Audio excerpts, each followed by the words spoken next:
Hey guys, welcome back to Triple Z Homestead. I'm Tiffany and I am making cornhole beanbags per the request of a friend.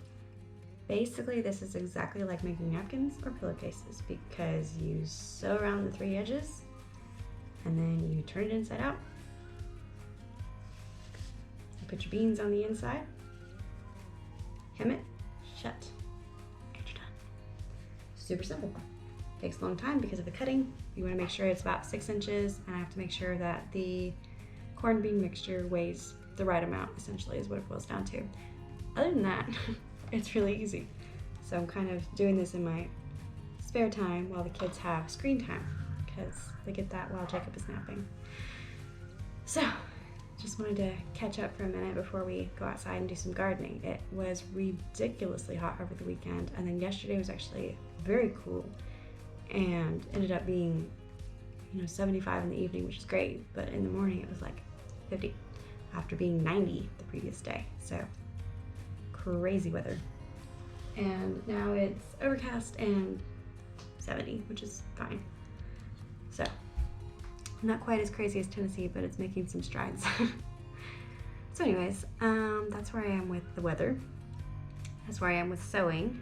The garden is doing great. Parts of it are coming to a close, and I'll show you more in detail, but the strawberries have produced a lot, and I think they're starting to slow down. That or the heat really got to them. I'm not sure which, so we'll have to take the next couple of days and see what happens with them. The snap peas, they didn't like the heat either. So they produced a lot, but then they started to get that, that light green look and kind of a brownish look at the very bottom, which is what they did last year when it had gotten really, really warm. They started to slow down. So I think those are coming to an end. I just want to be aware and recognize when they're really, really close to the end, so I can rotate them out and put something else up there, because I do have a few things in mind for that area. In the backyard, one of the pepper plants is pretty much kaput, but it did give us 6 red hot chili peppers. I know it's a band. So once that one is pretty much done, I'm gonna go ahead and pull it and put something else there. I think I can plant peppers and tomatoes in the same space. I'm gonna double check on that. But if that's the case, then I'm going to, excusez-moi, I'm going to put a tomato plant where the pepper plant was, because I have several that I was saving for somebody and they never got back to me, and I don't want to just get rid of them because I put a lot of time and effort into making sure that they would live. So I might as well just grow it. So I'll grow it, and if they get back to me, I'll be like, here, take this one because this one's in the ground. So we'll see how that turns out.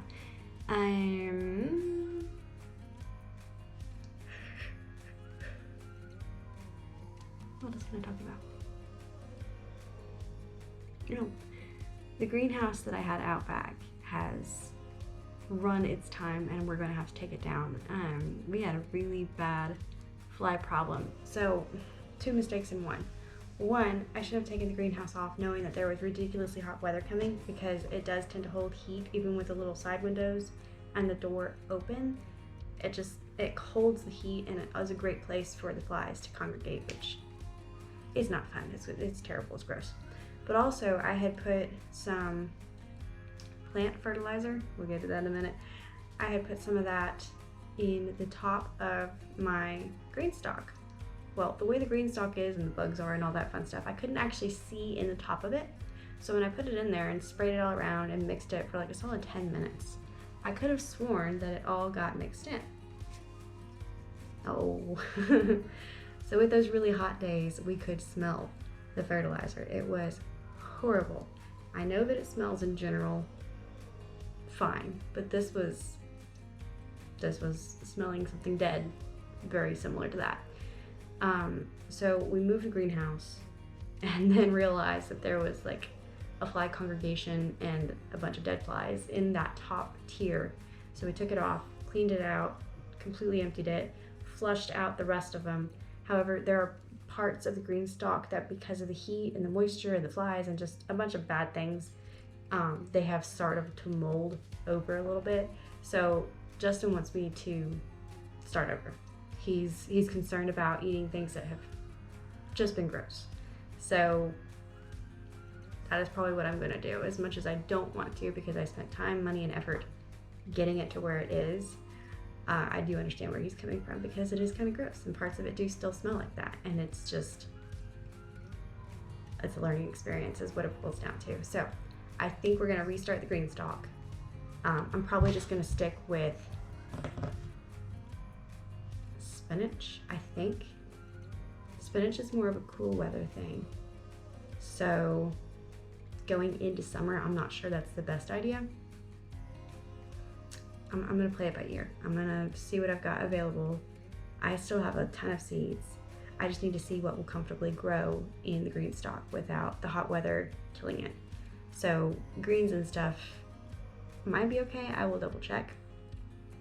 That might be a good idea, especially now that it's open and the breeze can get to it better. I would think it would be okay, but we'll see. The strawberries I planted didn't grow. The only strawberries I can get to grow and produce and multiply are the ones that I'm getting from the store. And they're German strawberries, so I feel a little bit better about it. In Germany, they don't use as much fertilizer and chemical products as American USAers do. So I feel better about buying their plants than I would if I was in America, which sounds crazy, but that's just how it is. Because I trust that they're coming from a better place. Also, I've been getting strawberries from a local farmer, and they're really good. Hey babe, what's up?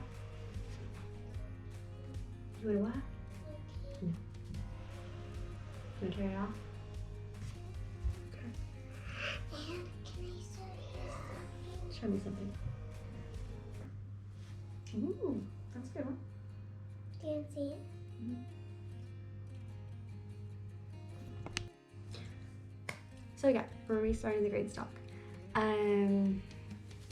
My sweet potatoes are still doing great.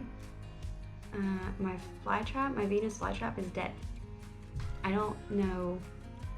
I think it's because I wasn't familiar with it and didn't know how to keep it alive. It was in the greenhouse area. It was next to some herbs and the sweet potato. Lots and lots of bugs. So it could be that something it ate harmed it. I'm not a Venus flytrap expert, so I'm not really sure how that happened, but it turned black.